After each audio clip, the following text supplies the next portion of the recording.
The Catcher in the Rye through the Peephole.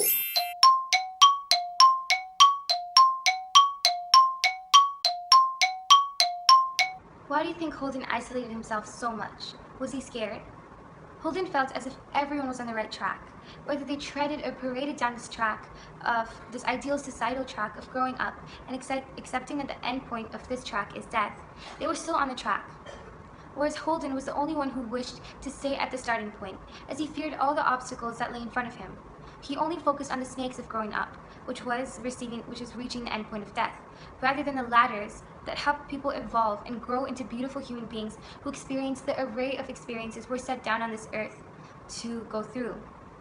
Holden detached himself from all the authority figures in his life that made sure he stuck to the rules of the game.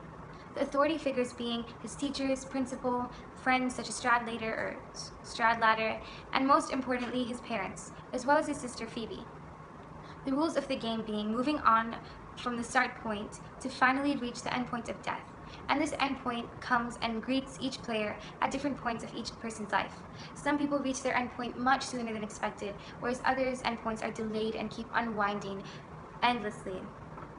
Holden figured that if he cut himself off from all the other players and the rule keepers who kept societal protocol a criteria for social and personal acceptance, he would delay rolling the dice and being forced to move away from the starting point that he'd been eased into this life with, only to be forced into leaving touch base with the starting point and having to grow up, inching closer and closer to death.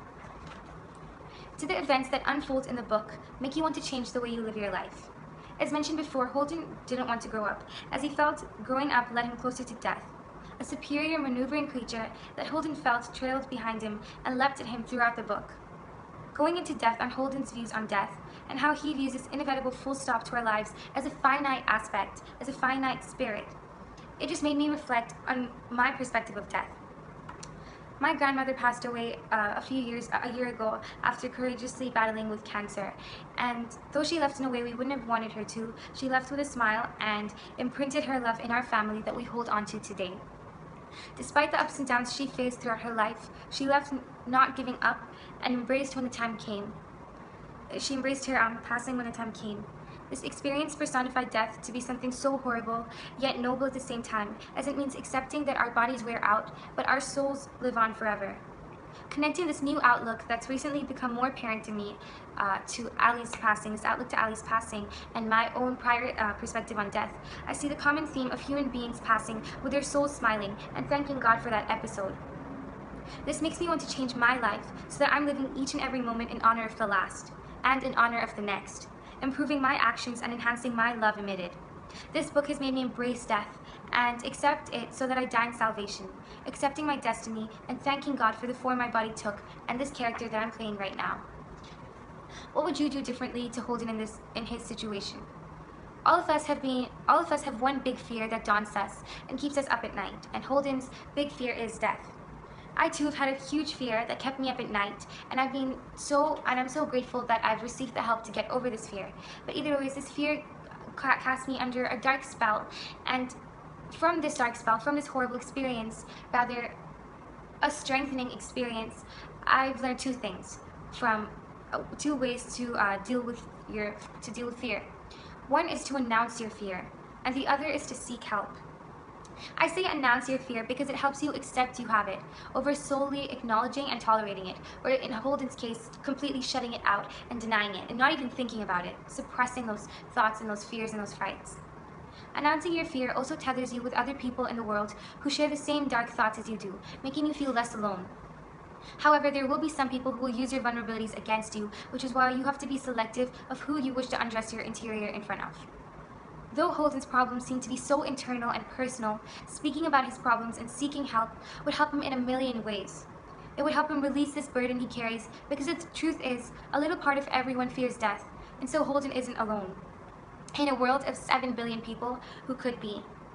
In conclusion, if I were Holden, I would divert my time and energy into accepting my fear and seeking help. Instead of whiling away my time calling everyone else out for being phony, because if I'm not accepting my own fear and identity, I'm no less phony than everyone else is. Did Holden's way of thinking about child and adulthood mirror your own?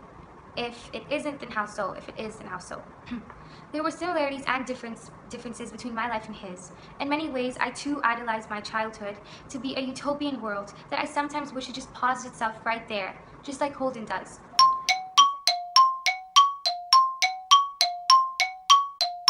I think that Holden views the transition from childhood to adulthood to be scary, as it is one step closer to death. Holden sees purity in childhood and phoniness in adulthood. Holden initially sees the passing to adulthood to be one where he would have to give up childhood, which he realizes isn't the case. I feel I see childhood and adulthood differently. Instead of childhood being separate to adulthood, and that you move to a new phase of your life when you grow up, I see childhood to be a preparation for adulthood, where you learn the basic skills of life and then take them and move on to later stages instead of leaving them behind.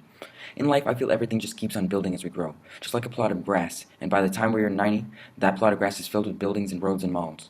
To me, every stage of life carries on and helps with the next stage, and this is a continuation, which is different to Holden, who sees the different stages of life not being connected. If I was put in a place where society was trying to tell me to grow up and change, and yet I wanted to stay a pure, innocent child, I would most likely change with society. I happen to go with the flow a lot, and don't really question what's happening around me, and this is where he and I differ. Holden comes to a point where he has to decide whether to follow with society and grow up and follow their etiquettes, or not be one with society.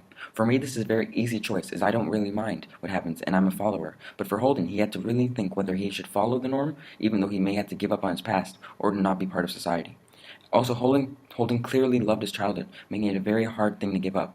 However, for me, I don't feel like my childhood was that special, so I don't mind leaving it, and actually I'm looking forward to adulthood, where I get the freedom to experience new things. Holden felt as if society was against him, not as much as he was against them. He felt that everyone who was a child wanted to push him away from being a child, and everyone who was an adult wanted to keep him a child. For example, when he was at the park and the children looked odd at him, he felt like he didn't belong. In the same way, when he talked to adults of his age or elder, he felt they didn't understand him. This put him in a very awkward place, where he didn't know if he should see himself as a child or an adult, and in the middle he felt alone. Because here in the middle, he wasn't recognized to be in the same group with anyone else. This made him get stuck in a place of transition, called being a teenager, where you feel like you don't belong, and now he's scared of how he's going to make it out of this place. This makes him just want to leave from everyone, as he's at a point where he's too scared and he's just stuck. This is similar to when I have a lot of projects happening, and I get so nervous about how I'm going to complete it, so I end up just trying to find ways to run away from doing all the work. The events in this novel definitely made me want to change. I saw how Holden was being manipulated by society, as if he was a puppet to their puppet master. Even though he put up a good fight to stop society and the norm, he lost in the end. Holden felt as if society was putting pressure on him to change, even though he wanted to remain a child, as he feared the end result of change, death, and also losing his memories and past. This has made me rethink about my life and see how I too have societal pressures to grow up, and instead of fighting them, I will now embrace them and choose to follow them and grow up as society expects. I will do this without being afraid of losing my childhood, as the book pointed out, that even though you may grow up, all your memories and things you have loved to do as a kid will remain the same for later. For example, the museum or the merry-go-round. This has given me the assurance that I shouldn't try and hold on to whatever is left of my childhood, and instead grow up. Also, the book has showed me that change is inevitable, so instead of fighting it only to succumb, I will just embrace the moment, but not get attached. This will allow me to be able to witness new experiences in the future, and not just be stuck with the old ones from the past.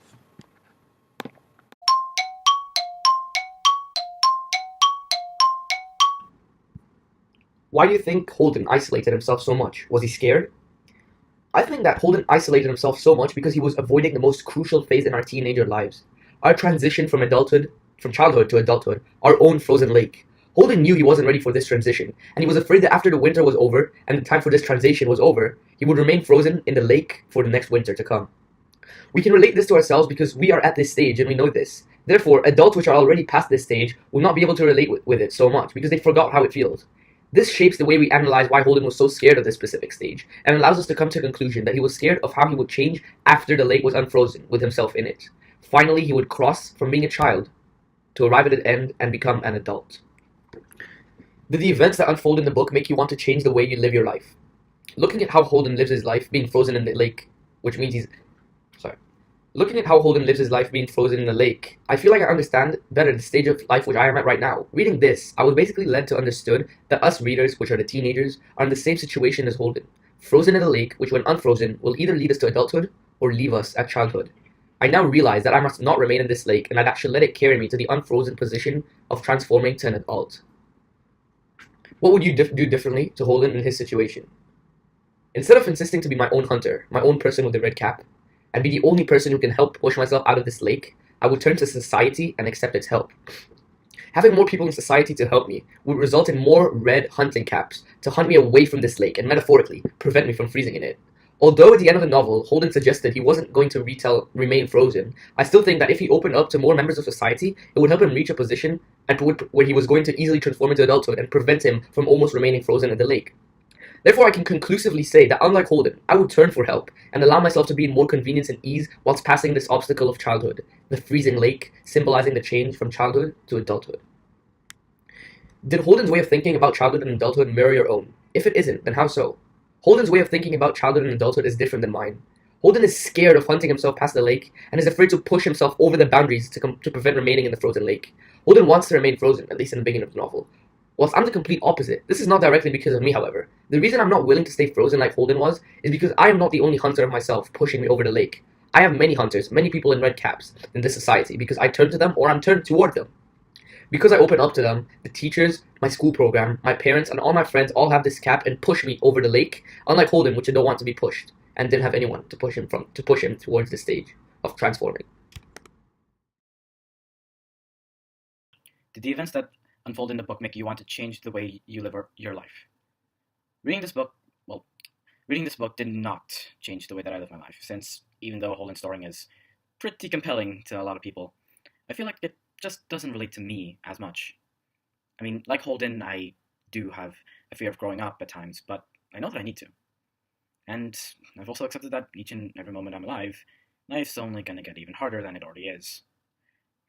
And, well, I've had the luxury of being born in a wealthy family where I almost never had any troubles at all.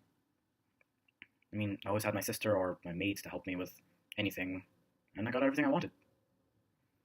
Because of this, I grew up really, really differently to a lot of my peers, since I barely ever knew the concept of no, because I got everything I wanted.